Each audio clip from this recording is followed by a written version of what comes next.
Rasul mengatakan dalam hadis riwayat Ibnu Hibban dan yang lainnya, ada 4 amalan wanita, dengan 4 amalan itu dia bisa memilih surga mana yang dia kehendaki.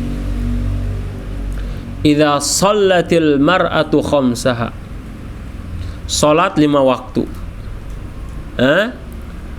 wa shamat syahraha, puasa sebulan, bulan Ramadan, ya, wa hasanat farjaha, menjaga kemaluannya, wa ata'at ba'laha, taat kepada suaminya. Pertanyaannya, ibu-ibu, dari 4 amalan itu yang paling sulit yang mana? Nomor berapa? Pilih nomor. Jadi sholat mudah apa gampang? Insya Allah. Yang kedua, puasa Ramadan setahun sekali, menjaga kesucian. Tapi wanita sesolehah apapun ketika punya suami, di sini dia ujiannya. Ya, ujiannya di mana?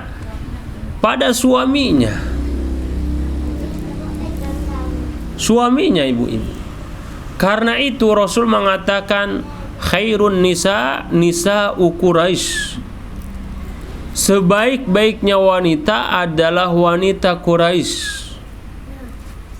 Selain kemampuan menunggangi unta, ada yang lebih tinggi dari itu adalah taat dan qanaah pada suaminya.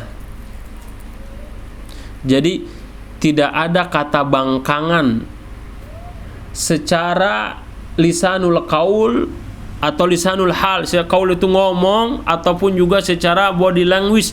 Enggak, itu orang-orang wanita Quraisy itu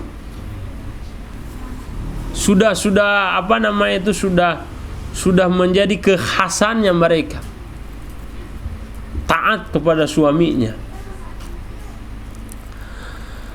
Tetapi ketika para sahabat pindah ke Madinah dan sebagian di antara mereka itu membawa istri-istrinya, dan salah satu yang membawa istrinya adalah Umar ibn Khattab.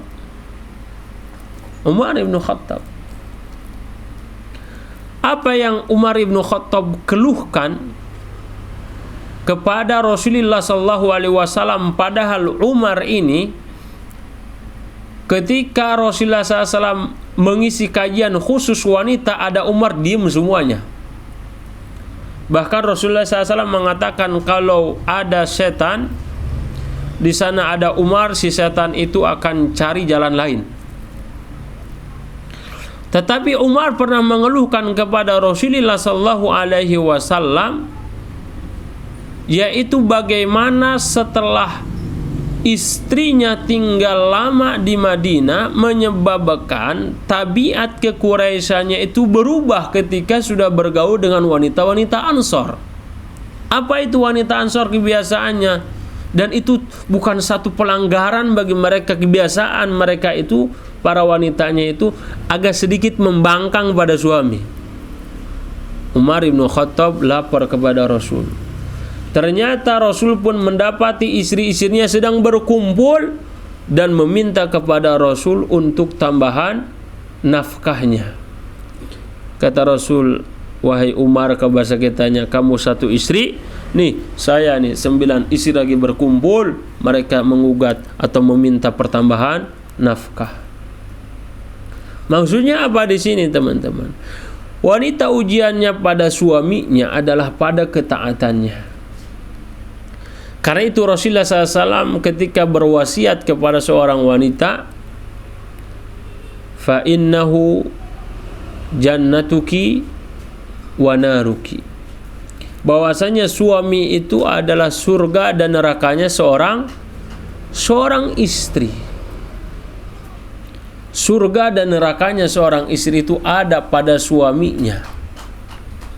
Saking besarnya keagungan kedudukan seorang suami di hadapan istrinya, Rasul mengatakan, "Lau kuntu amira ahadan an yasjuda li ahadin la amartul mar'ata an tasjuda li ba'liha."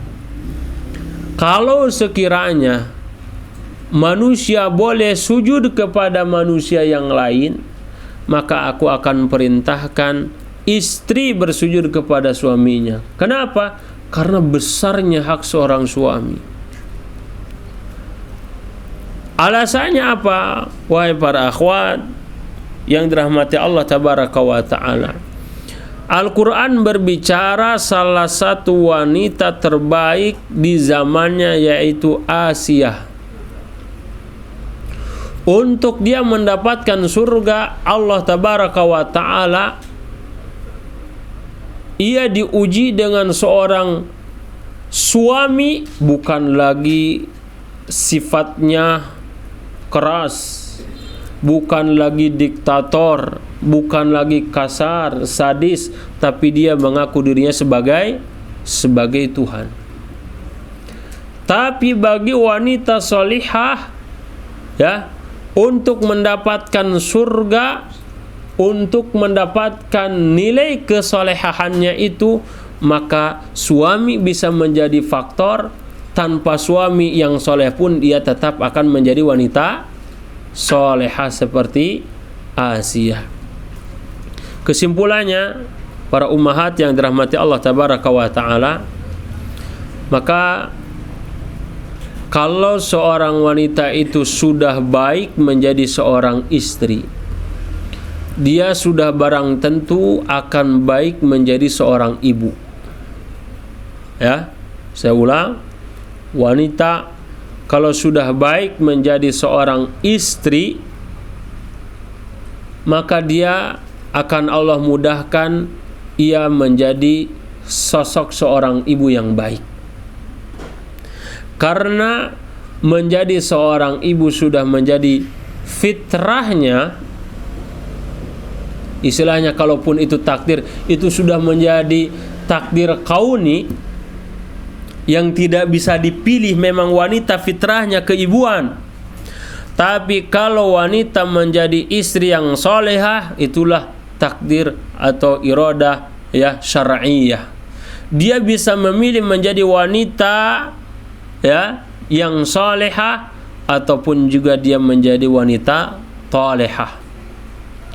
Maka pilihan ada pada diri para wanita, namun para wanita itu surganya ada di rumahnya. Cukup dengan mengamalkan 4 amalan tadi. Salat 5 waktu, itu tidak disebutkan dengan sunnah-sunnahnya. Puasa hanya setahun sekali. Menjaga kesuciannya, taat pada suaminya. Ini kemudian menjadi apa? Menjadi sarana ia mendapatkan surga dari pintu mana saja yang ia kehendaki. Beda sama laki-laki. Asbab, amalan-amalan untuk mendapatkan surga itu sangat banyak. Dengan berperang, dengan berinfak, ya, dengan berjihad dan lain sebagainya. Namun bagi wanita itu disederhanakan, itu dimudahkan. Namun wanita akan kesulitan ketika harus dihadapkan dengan apa? Suami. Jadi kadang wanita atau yang sudah ngaji, saya mau bakti, saya mau khidmah kepada suami saja kalau suami saya sudah ngaji. Saya mau melayani suami kalau suami juga mau melayani saya.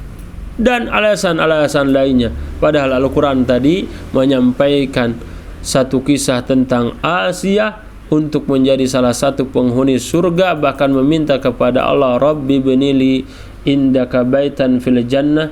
Itu dibalik ketegaran Asiyah, ia memiliki seorang suami yang diktator dan kejam.